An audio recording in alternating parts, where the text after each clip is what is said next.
Welcome to Win with lifestyle entrepreneurs Josh Williams and Justin Knoll.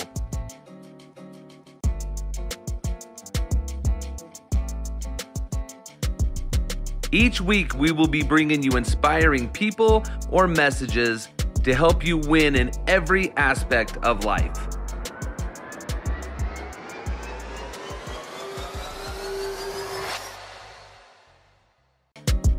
What's up, everybody? What up, y'all? Opening day. This is a big day in Colorado.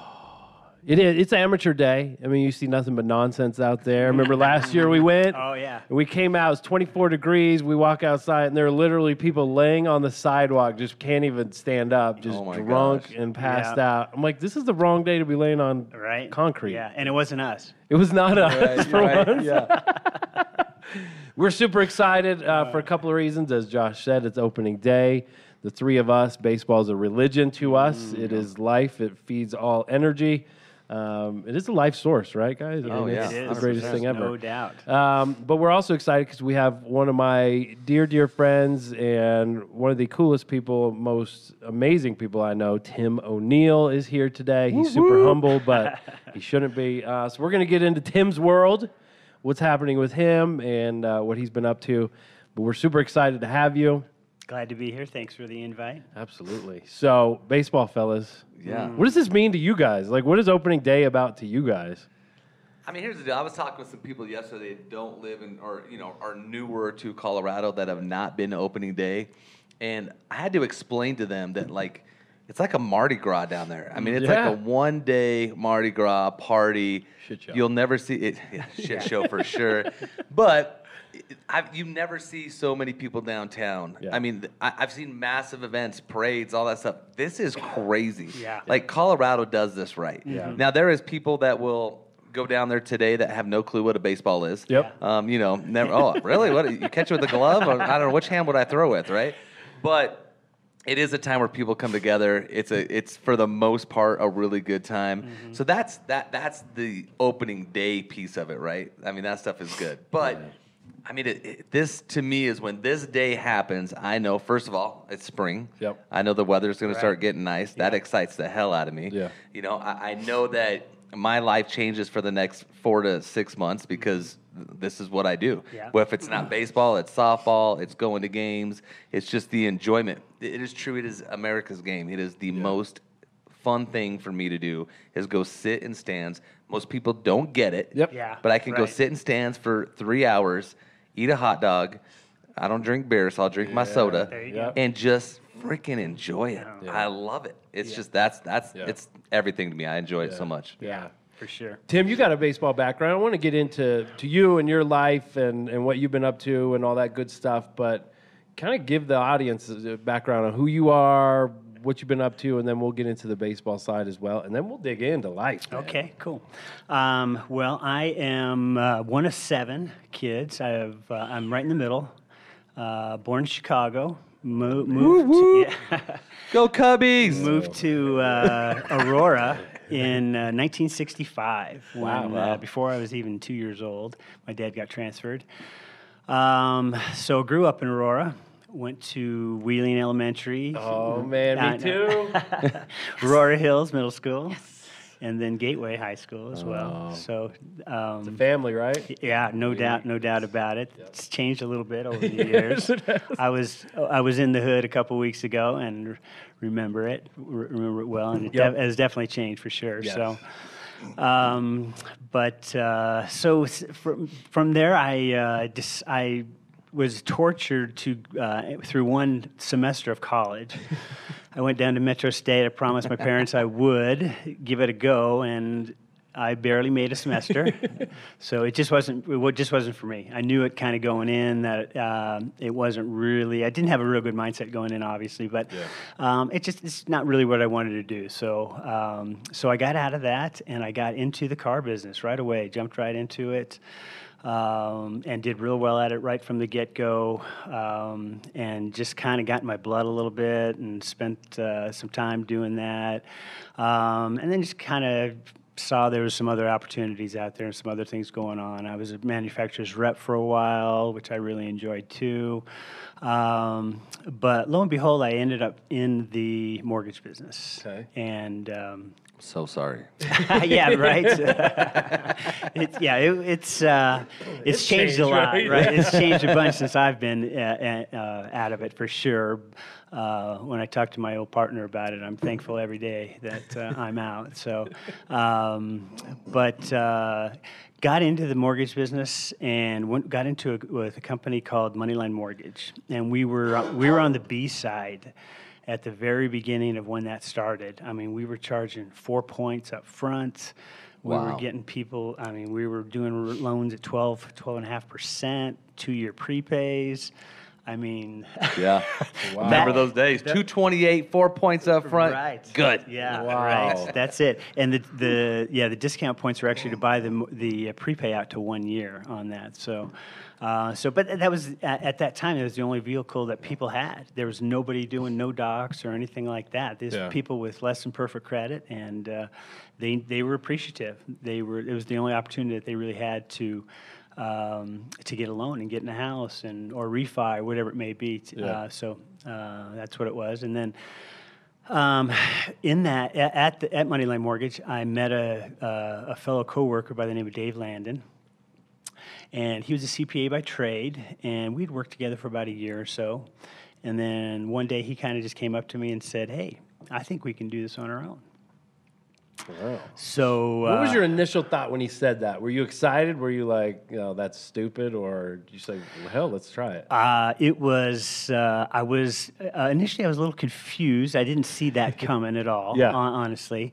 But Dave is a real bright guy. So I figured there's worse guys to jump in to the business with for sure.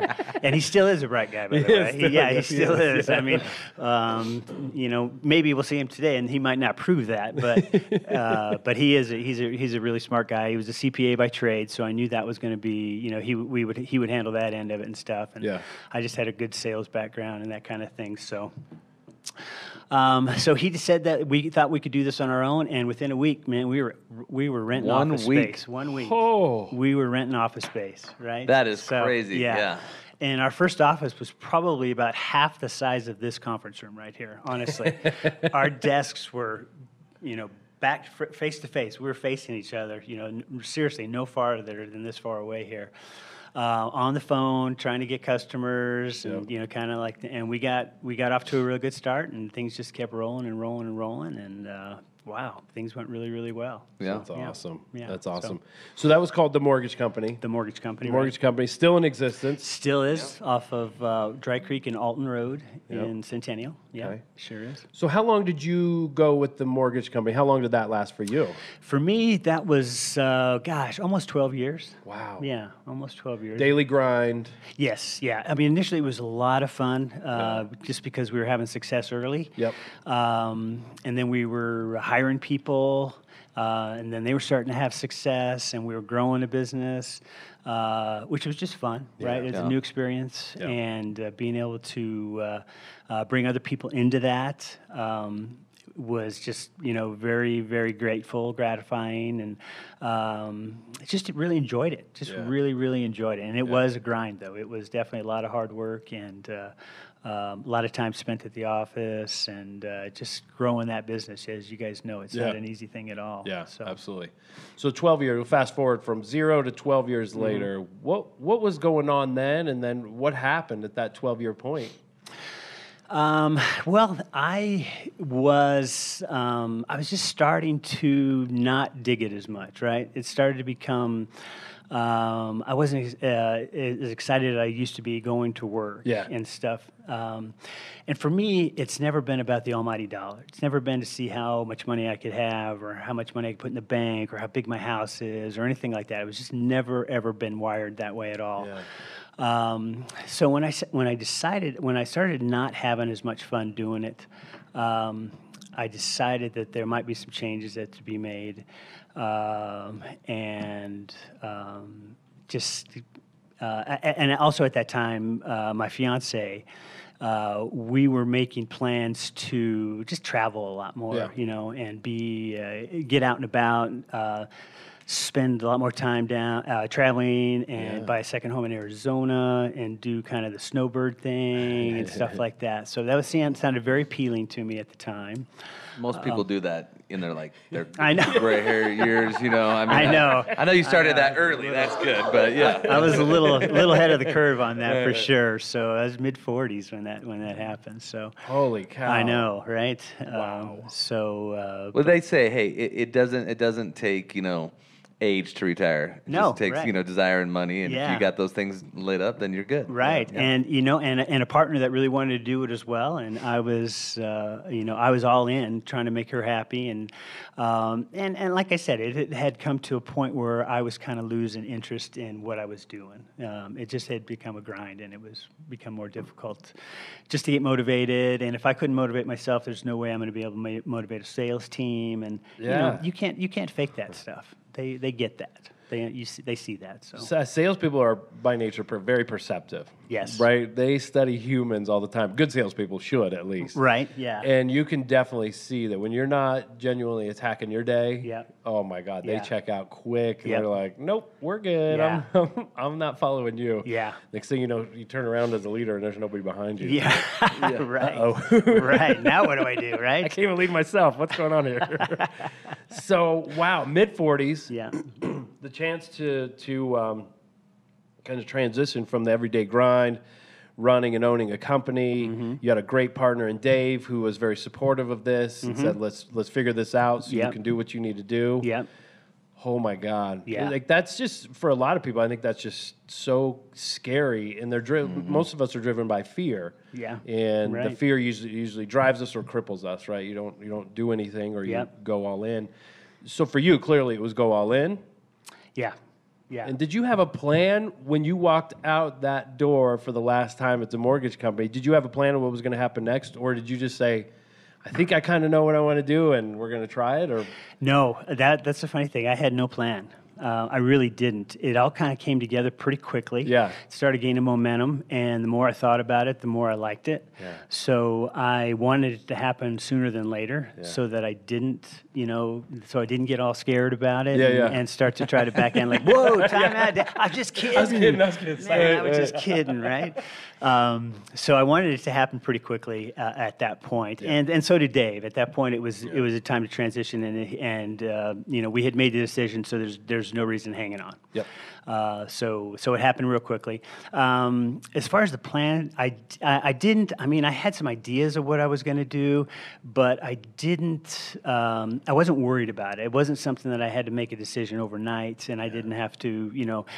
Fortunately, it wasn't a matter. I could pay my bills and that kind of thing. So I was excited about the new opportunity to travel, to spend a lot more time with Sandy. Yeah. And just kind of relax a little bit for a while, and I just figured things would come around, and I would figure it out when I needed to figure it out. Right? Yeah. Right. So it sounds like you're super confident. I mean, at least in your ability to do whatever it is you're going to do, which I love that because. I mean, 1 week to start your own business, to say, hey, we're out, we're going to do our own thing. Well, if you don't have that confidence level in yourself and your ability to do those things, then you would have never done that. yeah. Walking away from the mortgage company, you were confident everything was going to be good. Yeah. You weren't sure how it was going to work out, but you knew we're going to be good. Right. And just to back up a little bit, I probably would not have done that on my own. Yeah. I wouldn't have gone to Dave and said, "Hey, we could do this by ourselves, right? We could do this." And I don't think I would have done it on my own either. But the right partner at the right time, right? Yep. When the what do they say? When the student's ready, the teacher will appear. Yeah. And that's kind of where it was, honestly. So, it's. Justin said it too. You get crippled by fear. You can either go into it, or you can be crippled by it. And I just was not worried about it. I mean, the biggest worry I had at that point was, right, how am I going to pay my, I had enough money to be able to pay my bills and everything like that. So there was nothing else. It was more exciting about the adventure that was ahead rather than the fear of being taken over or anything like that. So, all right. So that's the business side. True entrepreneur. You continue to be an entrepreneur. Mm-hmm. You kind of dabble in all kinds of stuff, and we'll get into that a little bit. Okay. Now let's transition out of the business side and get into that personal relationship kind of stuff, right? Mm-hmm. So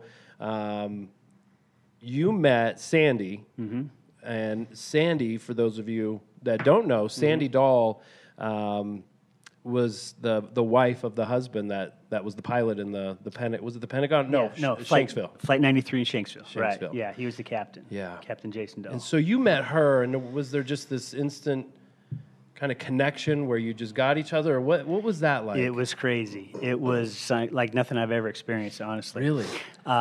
We met just 3 months after 9/11. We met in December of 2001. Which was wild to begin with, but it was such an immediate attraction for both of us, and truly it was love at first sight for both of us. We just I just can't explain it. We just we knew it right from the get-go, and we even talked about it that night about what the attraction was and how we felt and things like that. So yeah, it was crazy. It really was. And having spent time with both of you together, I can tell you it was not just like, ooh, she's hot, or ooh, he's hot. It was a deep, personal, emotional connection more than probably anything. Absolutely. Absolutely, We all saw that. It was something super special. So, all right, so here you go. Mm-hmm. This new love, this new excitement in your life. Yeah. And you guys just like, let's travel. Let's go. Let's travel. She's a flight attendant for United. Yep. So, we did. Flight benefits? Flight benefits as well. No. And, no. Yeah, I know, right? We'll get into your flight benefits. And it was, and, we were bumped into first class almost all the time. Were you really? All the time we were, right? I mean, they knew who Sandy was, and United was really took care of her and was really great with all that. So they knew who she was, and if they saw her at the airport or on the list, we got bumped. So, I mean, not bragging. Hey, that's just what happened, right? The thing I see though is your brain and your heart and your soul are open, right? So you were open to a partnership with Dave. Mm-hmm. You weren't seeking it out. Right. You certainly were not seeking out Sandy when you met her at that time. No. You didn't go to this event and go, I'm going to find somebody tonight. Right. But you're open. How do you stay open? Like, what is your process to stay out in the world? I've learned so much. I'm a personal development geek, so I work on myself constantly. Yeah. I spend hours a day just working on personal development and trying to get better and that kind of thing. So for me, it's just I try to look at everybody. Honestly, with unconditional love, right? And, just try not to judge anybody, not have any expectations, and just accept people as they are. And that really goes a long way. Yeah. That really does. It's not an easy thing to do, and I still find myself having to catch myself because sometimes I'll catch myself and I'll in the judging mode kind of thing, and immediately I'll just try to catch myself. And that's the key. You have to be aware of it, right? That's the first thing. You have to be aware of what you're doing there to be able to change anything. So I don't know. So that was just it. I've always been a positive person. Always, just from the get-go. Coming out of the womb, my mom just said, "Hey, that's just how I've always been." Yeah, right. Yeah. And so I don't know any different, and it's a choice. It's a choice to be happy. Yeah. I firmly believe that. Yeah. So so that's just how I roll. That's so What does that daily development look like for you? Like, what does that entail? Like, I mean, is it books? Is it podcasts? Is it what are some of the things you do? A lot of podcasts for sure. Favorite podcast right now? Favorite podcast. I mean, right besides now, Win. No, yeah, besides this one, right? Yeah, for I mean, sure. this is your favorite. Right, represent it. Yeah, there we go. The first one. My favorite one right now is The Daily Stoic by Ryan Holiday. Okay. So it's about 3 minutes every day. You get it as an email every day or a subscription, and he just talks about Stoicism is an ancient Greek philosophy, and he just talks about the rules and regulations and just the philosophy of Stoicism. And it's just quick. It's 3 minutes. It's a good pump. It's very motivational, inspirational. And it just really sets me off in the right direction every morning. So that's early.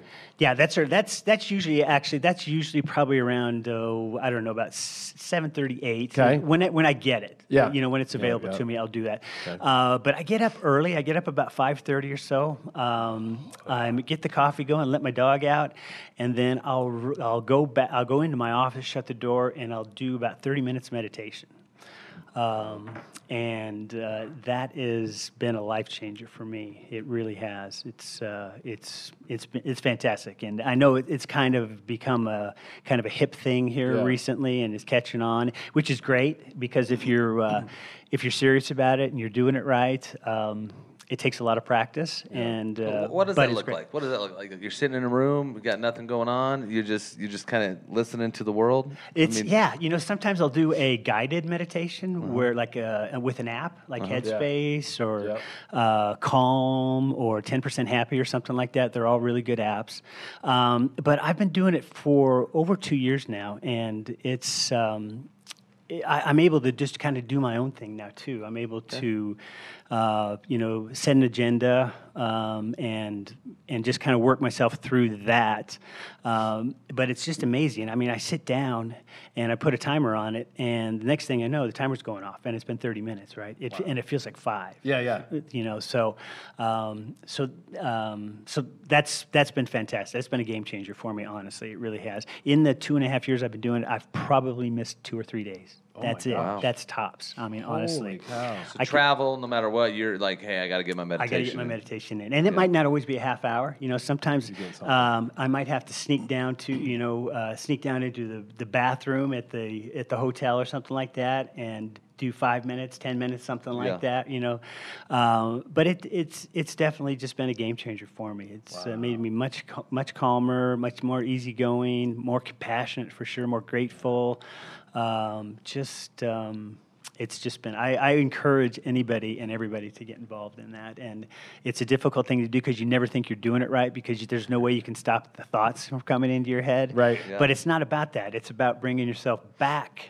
When you recognize that you're thinking about something else, you're thinking about, what am I going to have for lunch today, right? Yeah. And then all of a sudden it's like, no, just come back to your breathing or come back to your body or something like that. That's what it's about, being aware of what you're thinking. So I think that's so intimidating for somebody like me whose the thoughts are running all the time. It's like I almost steer clear of that because I don't want to cheat the process of meditation because I know I can't stop the flow of thoughts. Yeah. And so I push away because I'm like, it's going to be a waste of time. Yeah. But you lean into it and just say, let them come and try and get recentered and quiet. Recentered, and that's it. And that's the key to meditation is just bringing yourself back to it.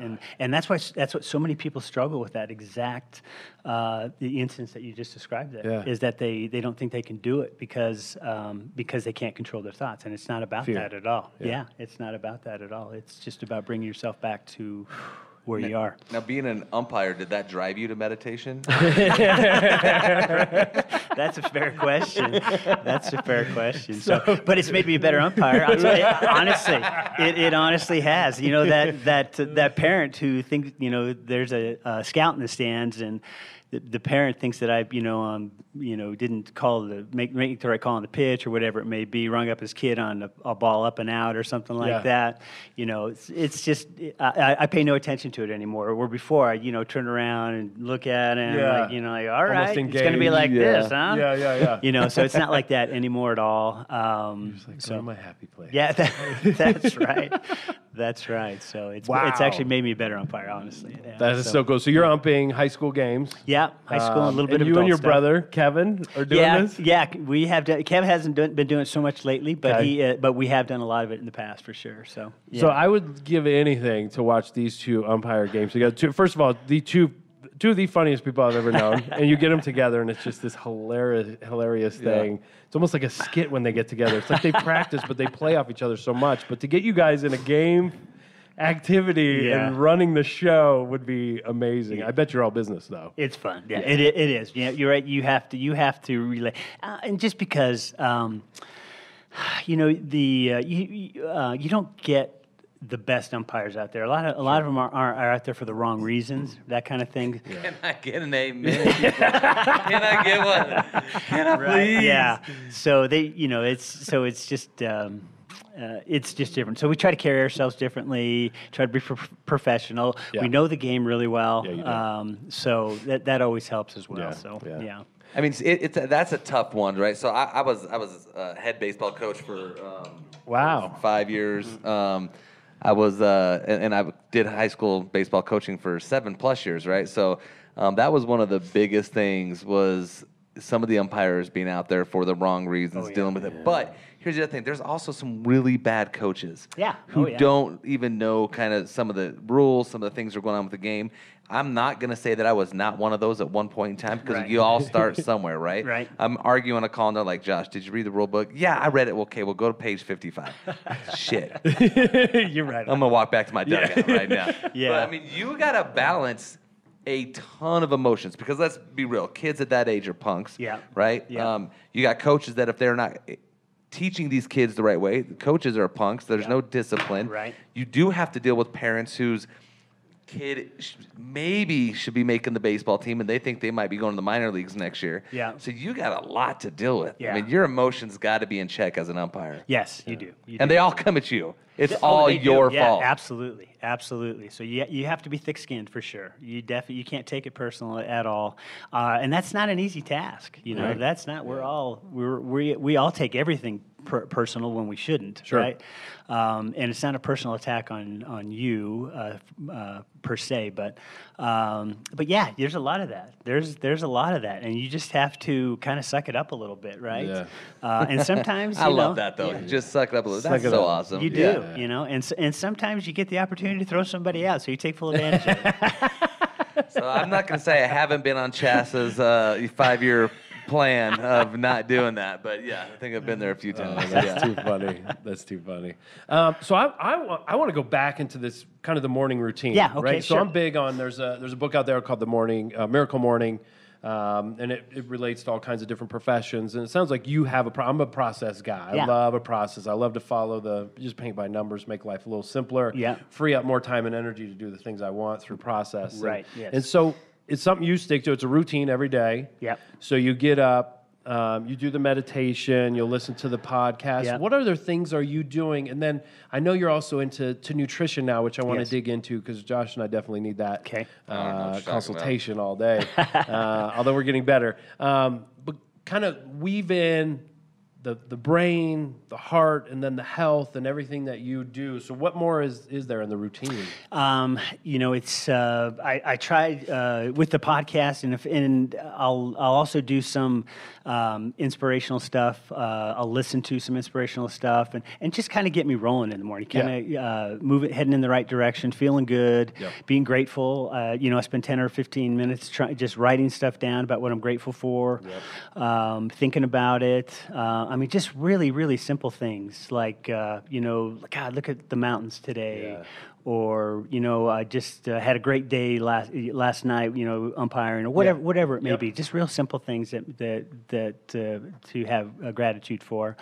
And then I move my body. I'll do some body squats. I'll do some push-ups. I'll do some burpees. Just something to get the blood flowing.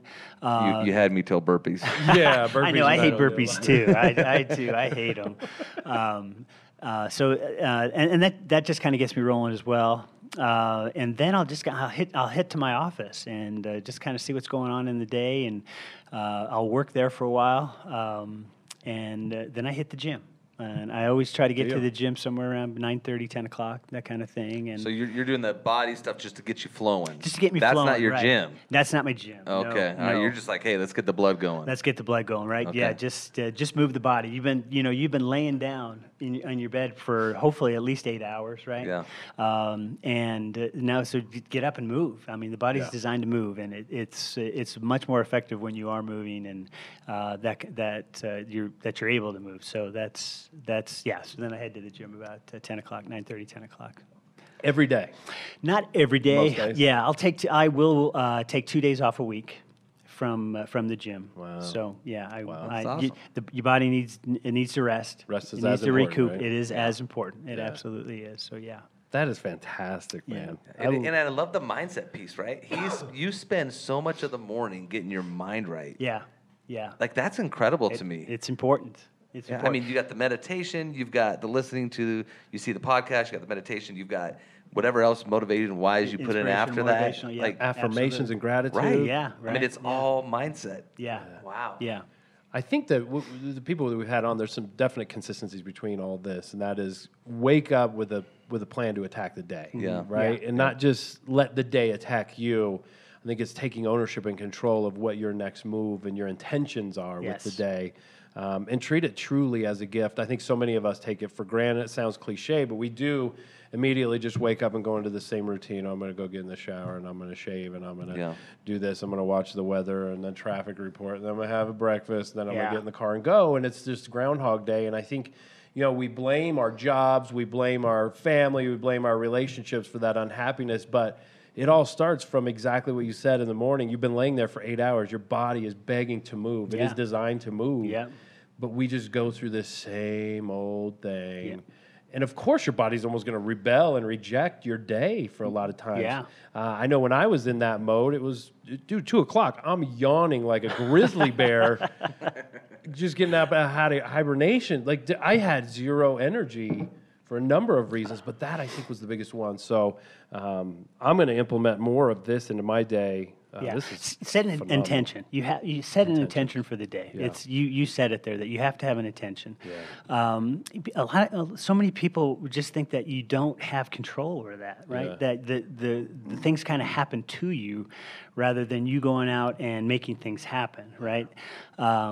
And it's not like that. It doesn't have to be like that. We have a lot more control over how our lives go and what happens on a daily basis than we think. We get into our routines, and again, it's where we're not even really thinking about what we're doing. It's become such a habit. Yeah. There was a stat that I read about the other day, and that we on a typical day, the average human will have 60 to 70,000 thoughts in their head. Oh my gosh! And 90 to 95% of them are the same thoughts that they had the day before, right?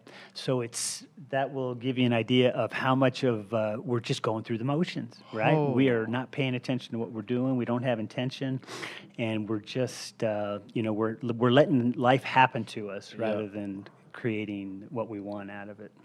It's also kind of touches to that. There's a book, small one. I actually read it. Pretty impressive. Wow. As a man thinketh, right? Yeah. I mean, the more you put in your head, those thoughts that you are constantly feeding. I mean, if you're thinking about those and you're thinking about them daily after each other, I mean, you got to be putting the right things in your head. You do. Yeah. You do. It's so important. So important. Yeah. So you've got this beautiful morning routine. You hit the gym. You're ready to go. I assume the rest of your day is not just like, let's just see what happens. I'm assuming there's some intent there. So you create kind of an agenda in the morning? Yes, and then definitely. you attack the agenda. Yes, right. Do you have the same process at night when the work is done? Do you kind of shut down everything and go, all right, now it's back to me time? What is that like? Yeah. So if I don't have anything going on, I go to bed early. Do you really? I do. I'm usually in bed by like 8:30. It's still light out. I know it's hard. I know. I know it's. I know it's. It makes me feel old that way. awesome. But I get. Jealous. But yeah. But I get I'm up. But I get up early. I'm going to right? dinner. I'm good. I'm going to bed. Yeah. Right. So it's not. I'm not like trying to go to sleep at 8:30, but shut down. I'm winding down, right? And again at that point I might throw on a podcast. I will definitely do some kind of reading. Okay. The MLB channel is always there, especially this time of year, right? So just something to kind of wind down the day for me and get me into the mode of trying to relax. I mean, again, it's an intention to relax, to calm down, to put yourself in a position to actually be able to go to sleep, right? That's a big deal. Learning to go to sleep was big. That was big for me. Yeah. I always struggled with that. It was like going from 100 to 0. Yeah. Right? We talk about going from 0 to 100. It's like full on, everything's good, close the computer, shut down, brush your teeth, and now you go lay in bed and you're like, why can't I shut down? Or why are my nights restless? Or why am I yawning at 2? Yeah. So you prepare Yes. for the rest. I do, absolutely. It's very important. So, and I don't think most of us don't take sleep as seriously as we should.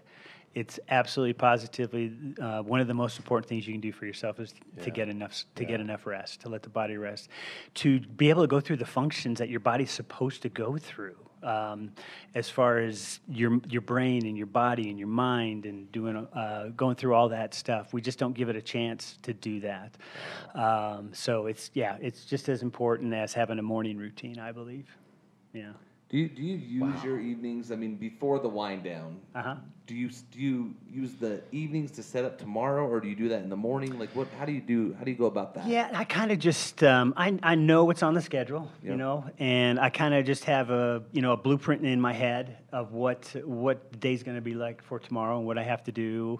But I try not to overthink it. Yeah. I don't want to be going to bed and trying to go to sleep and thinking of like all this stuff I have to do tomorrow. Yeah. Because that'll just keep you up, right? Or back up at 2 and 3. Yeah, exactly. Yeah, not be able to sleep through the night and that kind of thing. So I try not to overthink that too much. But and the other thing too, it's easier for me to do this because I don't.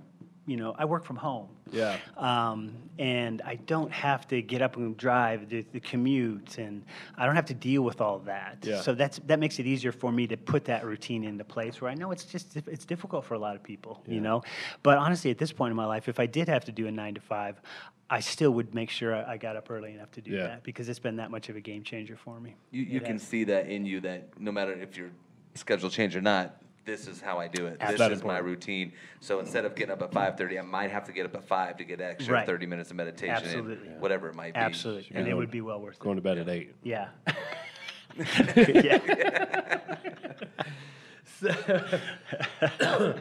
There's no doubt you're a high achiever.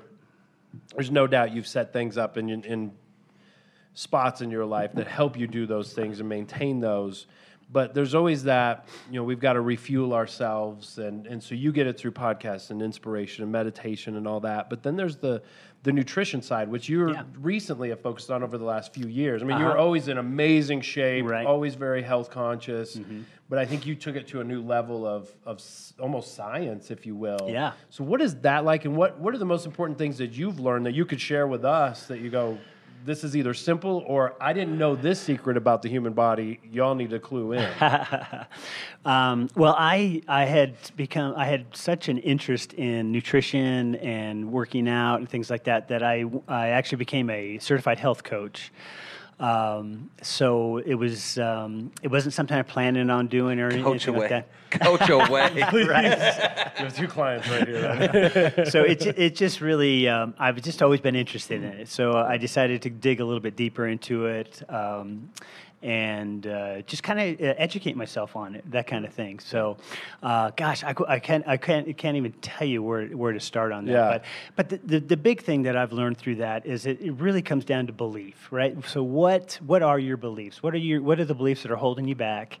What are, and the other thing there too is a lot of us don't even know what's holding us back. A lot of it don't know the beliefs. But if we understand what our beliefs are, then we can start to change our behavior. And once we change our behavior, then we start getting results, right? And that's how it has to be. You have to be able to change your beliefs before you're going to do anything better. You're going to have to believe that you can do it, that you can accomplish what it is you're trying to do, whether it's, losing 10 pounds, whether it's just trying to eat better, whether it's trying to get to the gym, 3 times a week, whatever it is. It really basically comes down to what your beliefs are. What are some of those beliefs for you?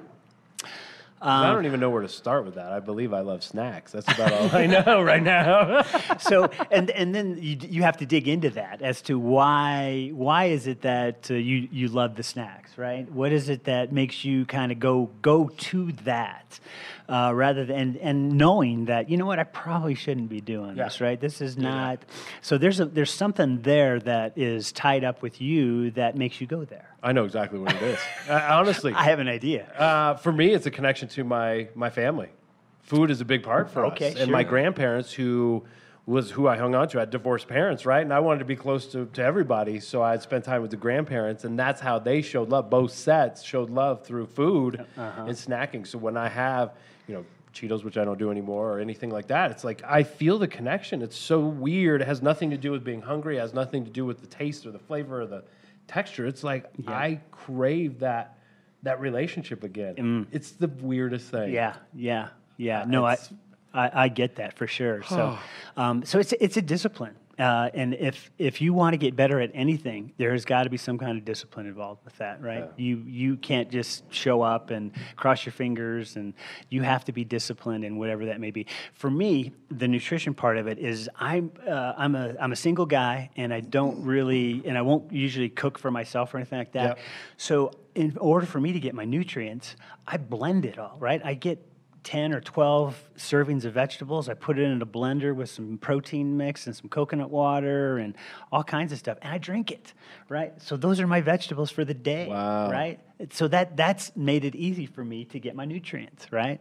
Rather than trying to sit down and cook 3 balanced meals, right. Even the time that I have, I'm still not going to do that, right? I'm just not, right? So make it easy on yourself. Figure out a routine that'll help you get in what you need to get in. And just be open-minded about how you do that too, right? It doesn't have to be just like everybody else, that way. Just be open-minded. There's different solutions. There's different ways around it. Yeah. So and try things, I think. Yeah, absolutely. You hear a lot of people say, well, you got to have 5 meals a day. You got to have this snack at 10. You got to have this meal eat at 12. Then you got to have another snack at 2. Like, it just doesn't work in my schedule. No. Like, I'm all over the place. So trying to stick to and I hate the word diet, because if I hear diet, I'm like, F off. I'm not doing it. Yeah. Right? Yep. So, diet just means calorie restriction. That's all that means. Like, you're just limiting your calories, right? Yeah. And nobody likes that restriction, right? I don't get to eat as much as I want to eat. I don't get to eat the things I want to eat, right? That's negative. It's a negative connotation when you say diet, right? Yeah. Yes. Holy cow. Yes, it is, Tim. It is. Yeah. Well, and it's just... you just have to figure out a way to make it work for yourself. You really do. It's not impossible. Again, it kind of comes back to the thoughts that are going through your head, and control, and being able to be aware of them, and change them when necessary. That kind of thing. And another thing I've worked into my diet is I fast. I fast for 24 hours once a week. Really? I do. Wow. Yeah. I'll stop eating about 1 o'clock on a Monday, and I won't eat again until 2 o'clock till 1 o'clock on Tuesday. And sometimes I'll even go a little bit longer. I'll go, as long as 28, 30, 32 hours and that kind of thing. So, murder. That's been it's murder. I know. Most people don't think you can do that, but it's not that difficult to do once you get used to that. Part of what you do. It is. Well, I would say I grew up in the Mormon church. I don't go to church now, but I'm still hey, that's my religion. I'm Mormon, but we fast once a month on Sundays, right? Yeah. And I would say that was the most miserable freaking morning of my life. My mom would make me miss breakfast, or I would miss just breakfast. I had to wait until we took the sacrament at church before I could have a meal. And I'm sitting there going, this sucks so bad. But you know, it's different, right? Your mindset is so freaking amazing. Yeah. Like, I love how you put yourself in positions to be successful Yeah. at everything you do through your mindset. Yeah. Like, that's the biggest thing. I have an addiction to food. Uh-huh. My name is Josh. I have an addiction to food. I love donuts. Like, I love French fries. I love soda. I love milkshakes. Yeah. You know, but if I think of the meditation piece, putting my mind right, being able to filter those terrible thoughts out of my head, that is what it's going to take in order to avoid some of those things. Probably. Yeah. There will have to be some steps taken for sure. Absolutely. Build the brain. Yeah. Yes. And we just, you know, we were for so long we didn't know about nutrition, right? We thought this low fat, high carb, you know, diet for us is what we're supposed to be eating, and we have found out that they couldn't be any more wrong about that. Wow. They're completely off track on that. So we, you know, and then you've got the food companies, and you know that they know what they're doing. Yeah. You know, there's a method to the madness for sure. There's a reason that you can't eat just one, right? Twinkies Hostess has a picture of me in their room. Josh, Hostess, donuts, Twinkies, crocodiles. Get that fat kid anything he needs, right? Yeah. Not just one.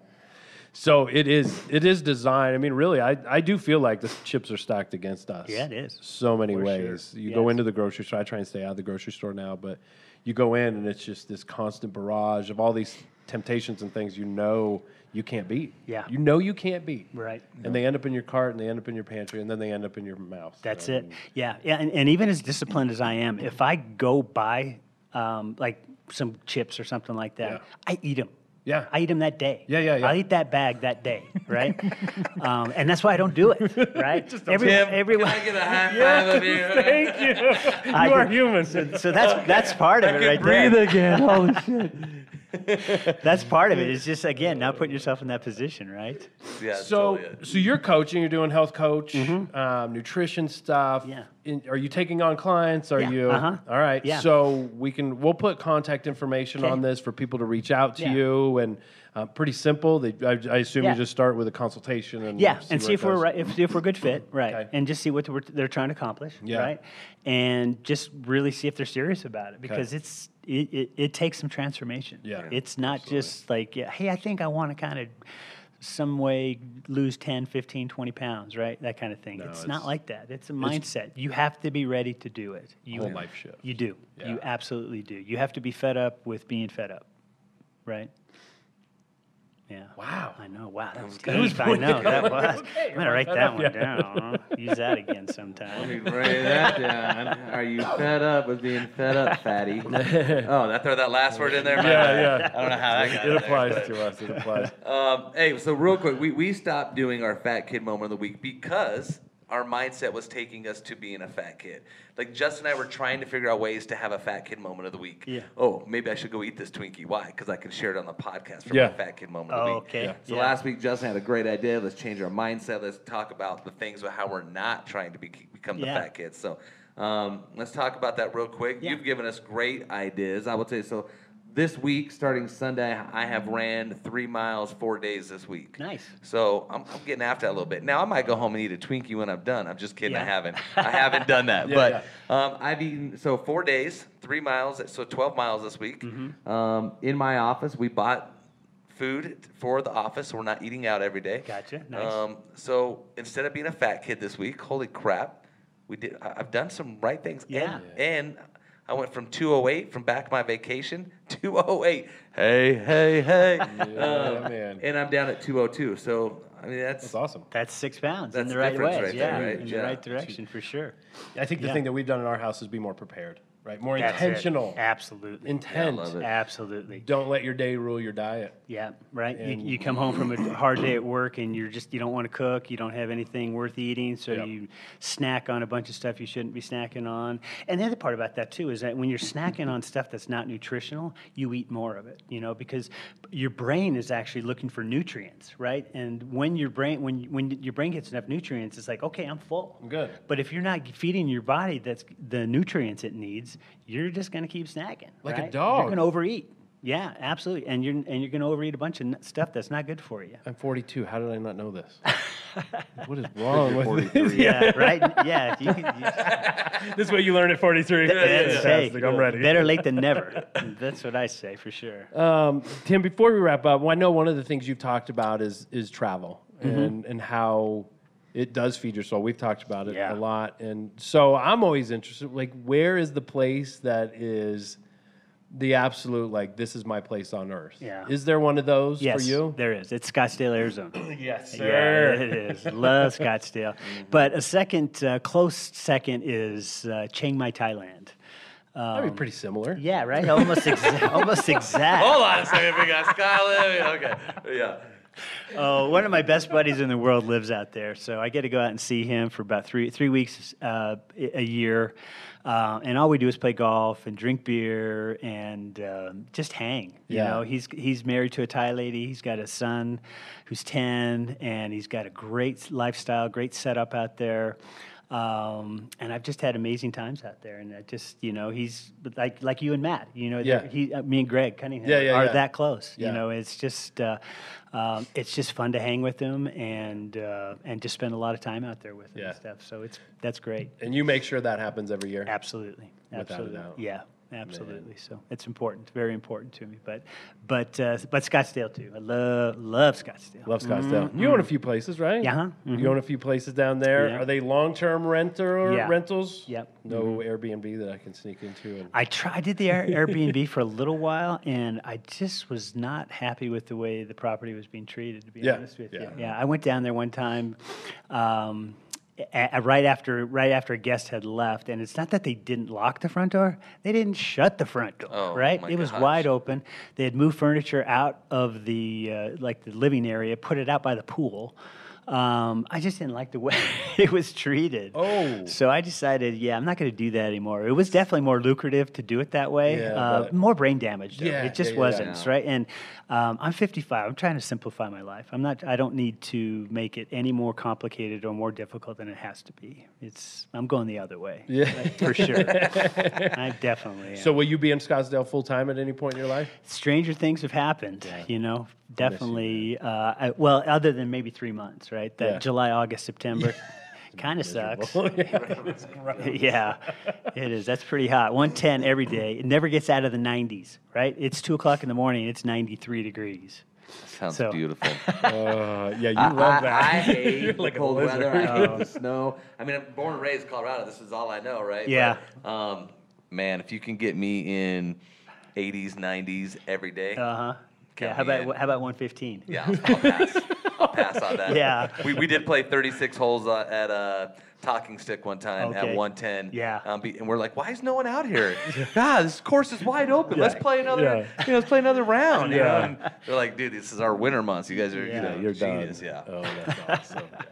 Well, I can't wait to see what you do next. I can't wait to go to Scottsdale again with you. We've had some fun in Scottsdale. We have definitely. We've got stories. But Tim, I can't thank you enough for being a part of this today. And you never know where the conversation's going to go, right? We don't plan the conversation. Yeah, right. It just happens here. And to see what you've done and what's important to you and how you live your life with intent is probably one of the best things that I've heard for a long, long, long time. And I'm going to implement right away. And I always look at you as kind of this Zen, wise, doesn't get rattled, knows what's happening in his life, and is always in control. You've been that way even before you started this process, and to see where you are now it's absolutely incredible. And I even hold you in higher esteem now than I ever have. So, thank you for being a part of this. Let's go have some beers, snacks. Watch the Rockies beat the hell out of the Doyers. It's opening day. Just get a hot dog. Just get a hot dog. Yeah, right. Oh yeah. It's opening day. I'm not worried about anything I put in my body today. Yeah, this is not one thing. Yeah, right, then I won't feel bad about it. Just like, nothing. woo! Yeah, right. Yeah. I was gonna get a salad. Now I'm like, no, scrap that crap. Philly cheesesteak right there, right above the seats. Let's get it. All right, hey guys, thanks for plugging in. We had some good interaction today. It was awesome. We'll get this out onto the YouTube channel. I said YouTube. I meant YouTube. YouTube channel. All of our podcast things, and we're going to get that out to everybody so you guys know where to find us. Tim, thank you. Thank you that was so much. incredible, man. I appreciate it. It was fun. Invite Really a fun. friend. Let's get more audience members, and we've got more great guests coming on. So thanks, y'all. We'll see you next time. Go Rockies today. Go Rockies. Woo!